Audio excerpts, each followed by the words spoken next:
Now, most Canadians don't have a pension outside of the CPP, and it alone doesn't provide enough to live on.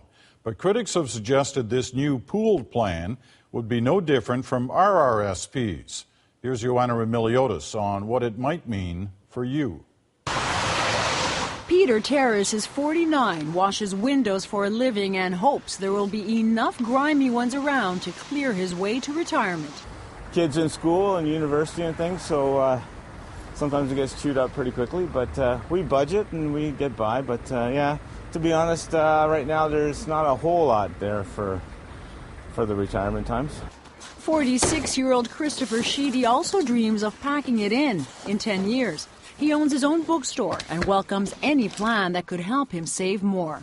I don't work for one of the big automakers or one of the big unions where I've got a pension, so having access to that would be really important. It's a typical Canadian story. Most people facing retirement are the authors of their own financial future, relying on the Canadian Pension Plan, or CPP, and maybe RRSPs and workplace pensions. Everybody can only rely on a basic maximum CPP of $11,000.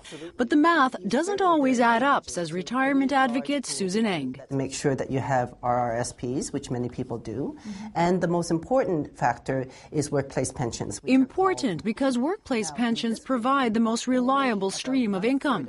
But most working Canadians don't have one, and that's why Ottawa is floating the idea of a private pension plan that anyone not covered can opt into. It's certainly a good idea. You're spreading risk, you have professional management, and you have an opportunity to share in the kind of investments that only the large players can invest in.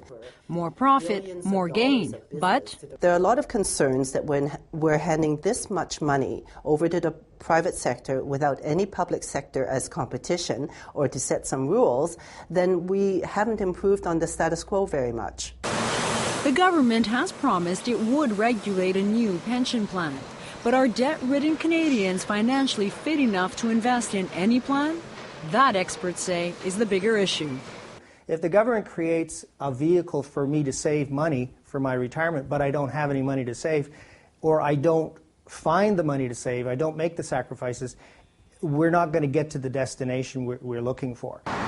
Sheedy is making enough and says he would invest in a new pension plan. As for Terrace, money's tight. He may have a few pennies left over to invest, he says, but many more dirty windows to count on. Joanna Remiliotis, CBC News, Toronto.